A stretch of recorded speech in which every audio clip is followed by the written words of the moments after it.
तर हे आपले 10 मिनिटं ह्याला झालेले आहेत. तर बघू शकतात कसा झालाय आपला भात. जवळून तुम्हाला 1 मिनिट दाखवते. तर हे पहा असा झालाय आपला आंब्याचा राईस. आणि 10 मिनिटानंतर बघू शकतात ह्याच्यामध्ये सर्व केलाय मी हे आपला आंबा राईस. तर कसा वाटला नक्कीच कमेंटमध्ये सांगा ताईनो. आणि तुम्ही पण करून बघा, तुमच्या मुलांना करून खाऊ घाला, त्यांना पण नक्कीच आवडेल. आवडला तर लाईक, शेअर, कमेंट आणि सबस्क्राईब करायला विसरायचं नाही. तर चला, आंब्यापासून कुणी कुणी काय काय बनवलेलं आहे. लोणचं बनतंय, अजून बरंच काय बनत असेल, पण मी आंब्यापासून तुम्हाला आज दाखवते आंब्याचा राईस बनवायचा. तर ते कसा बनवायचा ते पण सांगते. चला ताईनो, आपल्या नॉर्मल आधी असा भात शिजवून घ्यायचा, पांढरा भात व्यवस्थित शिजवून घ्यायचा, वाफ जाऊ द्यायची चांगली. नंतर एक आंबा घेतलाय मी असा. आता तुम्ही कसं खातात, तुम्हाला कसा पाहिजे. सुरुवातीला जर बनवत असाल तर अर्धाच टाका. आता आम्हाला सवय, कारण आम्हाला पण खूप आवडतं हे आता, त्याच्यामुळे हे पूर्ण आंबा मी टाकायले. जरा मीडियम घ्यायचं, जास्त गोड घ्यायचा नाही आणि जास्त आंबट पण घ्यायचा नाही, मीडियम असणार हे आंबा. एक कैरी आता व्यवस्थित धुवून हे छिलके काढून घेतले. तर आता ह्याला घ्यायचं खिसून आपण. तर हे पास हे असं व्यवस्थित सगळा आंबा खिसून घ्यायचा. आणि नंतर त्याच्यासाठी लागणारं साहित्य काय, तर ह्या मोहऱ्या ह्याच्यात बघू शकतात, मोहऱ्या आणि अद्रक सगळ्यात महत्त्वाचं हे आहे. आणि इकडं हैदराबादमध्ये ह्याला ह्या भाताला जे आहे ना तर फुलीवरा म्हणतात. तर तिरुपती बालाजीला ह्याचा नैवेद्य चालते, तर फुलीवरा. तर मी तुम्हाला समजणार नाही म्हणून आंब्याचा भात असं म्हणत आहे ताईनो. त्याच्यासाठी बघा हे असे अद्रक आणि मोहऱ्या हे महत्त्वाचं इन्ग्रेडियंट्स आहे ह्याच्यामधलं. आणि त्याच्यानंतर लागणारं साहित्य काय आहे तर भरपूर असे शेंगदाणे लागते, तर भरपूर कढीपत्ता लागतंय. ह्या अशा 1च्या 2 मधून चिरून अशा मिरच्या लागतात आणि ह्या लाल मिरच्या 3 फोडणीला लागतात. हे कंपल्सरी आहे एवढं.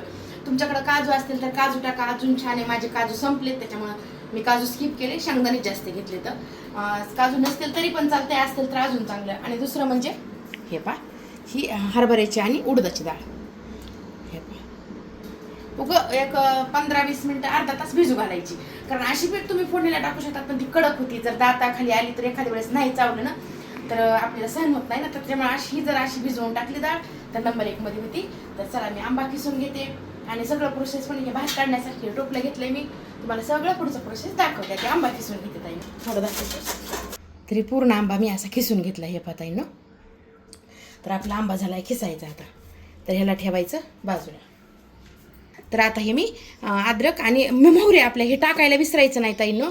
आणि ह्याला मी घेते आता मिक्सरला छान असं फिरवून घ्यायचं.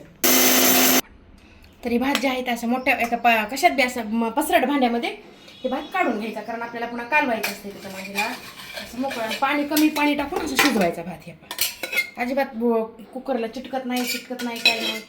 थोडं पाणी कमी टाकायचं आणि शिजवून घ्यायचं. तर हे भात आपला असा मोकळा झालेला आहे. किती छान शिजला आहे. त्याच्यामध्ये काय घालायचं, त्याच्यामध्ये घालायचं चवीनुसार मीठ.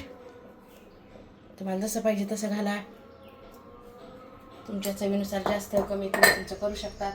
आणि थोडीशी काय करायचं, हळद घालायची ह्याला अशी कच्ची. आणि हे जे आपण हे मसाला जे करून घेतलाय का, मोहरे आणि अद्रक, तर हे पण ह्याच्यावर असं कच्चच घालून घ्यायचं. 1 नंबरमध्ये होतं आहे ताईनं. तुम्ही एकदा फक्त करून बघा, मुलंसुद्धा आवडीनं खातात. ह्याला आता व्यवस्थित असं 1 मिनिट. तर ह्या चमच्यानं असं तुमच्याकडे जसा चमचा असेल तसं असं हे कच्चं तेल ह्याच्यावर थोडंसं कसं घालून घ्यायचं. कारण हे सगळं एवढं जर असेल ना तरच ह्या भाताला आंब्याच्या चव लागते ताईनं. तर ह्याला आपल्याला हळद त्याच्यात पण टाकायची आपल्याला, मी ते पण दाखवते तुम्हाला 1 मिनिट. पहिल्यांदा कढईत भरपूर तेल घालायचं, कारण ह्याला तेल भरपूर लागतंय भाताला. भरपूर म्हणजे असं जास्त, एवढं बी जास्त नाही, पण लागतंय थोडंसं असं 2-3 पळ्या असं तेल लागतंय. तर हे तेल घालून घेतलं. तेल गरम झालं की सध्या पहिल्यांदा शेंगदाणे व्यवस्थित असे चांगले असे खरपूस होईपर्यंत शेंगदाणे तळून घ्यायचे ताईंना. तर तेल गरम होऊ देते मी. तर सगळ्यात अगोदर शेंगदाणे, कारण शेंगदाण्याला वेळ लागतंय तळायला. त्याच्यामुळे छान असे खरपूस होईपर्यंत शेंगदाणे छान जरा तळले ना तरच चवीला छान लागतील ताई. कुठल्या बी ह्याच्यात आपल्या पोह्या उपम्यामध्ये बी. तर हे असे शेंगदाणे आपले फ्राय झाले. तेल छान तापलं होतं, काढून घेते आता शेंगदाणे. तर हे जिरे मोहरे जास्त कमी करते, लई टाकले.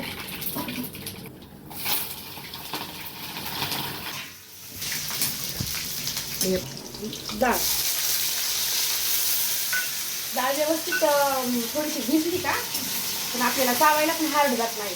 आणि जर तुम्ही कच्ची डाळ टाकली का तर ती तेलात टाकल्यास कडक होती, त्याच्यामुळं चावण्याला थोडा प्रॉब्लेम येतो या. आणि हिंग टाकायचा थोडासा, हिंग कंपल्सरी येता येईल ना. भरपूर टाकला तरी पण चवीला छान लागतंय. तर आपलं हे तळलेलं आहे आता सगळं बघू शकता. ये ना भैया जवळ. आणि हे सगळ्यात लास्टला ते तळल्याच्या नंतर हे आपला आंब्याचा खीस ह्याच्यामध्ये असा घालून घ्यायचा आणि व्यवस्थित परतू द्यायचं ह्याला ताईंनो. व्यवस्थित म्हणजे अगदी व्यवस्थित छान ह्याचा कच्चेपणा जाऊस तर ह्याला छान असं परतून घ्यायचं आहे. थोडासा कसा ब्राऊन कलर तेल कमी पडला बघा ताईंनो. तेल ह्याला म्हणलं ना भरपूर लागतंय तर नंतर अजून तेल घालायचं थोडंसं. आणि नंतर ह्याच्यात शेंगदाणे टाकून घ्यायचे. तेल तुम्हाला म्हणलं ना जसं की ताईंनो तेल ह्याला भरपूर लागत आहे बघा.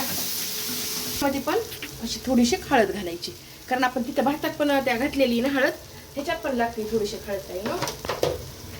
तर हे पहा त्याला कलर येते छान आणि छान असं परतून व्यवस्थित घेता येईल. एकदा करून बघा भात तुम्ही नंबर 1 मध्ये होत आहे.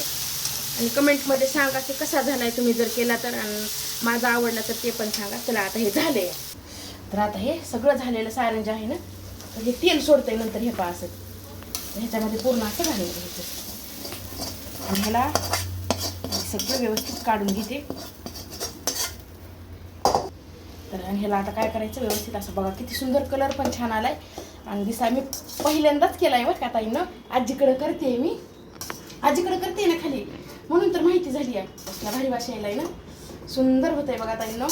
एकदा नक्कीच करून बघा. जवळून तुम्हाला दाखवते मी. हे पाहू शकता बघा ह्याचा कलर सुद्धा एकदम छान आलाय. आणि ह्याला काय करायचं आता माहिती आहे का तुम्हाला. व्यवस्थित कालवीला घ्यायला असं जमा करायचा सगळा भात व्यवस्थित असं एका ठिकाणी हे असा हे पा. आणि ह्याच्यावर हे असं झाकण ठेवून द्यायचं 10 मिनिट. तर आपला झाला फुलीवरा तयार. कसा वाटला सांगायचं नक्कीच कमेंटमध्ये. तर 10 मिनिटानं बघू आता.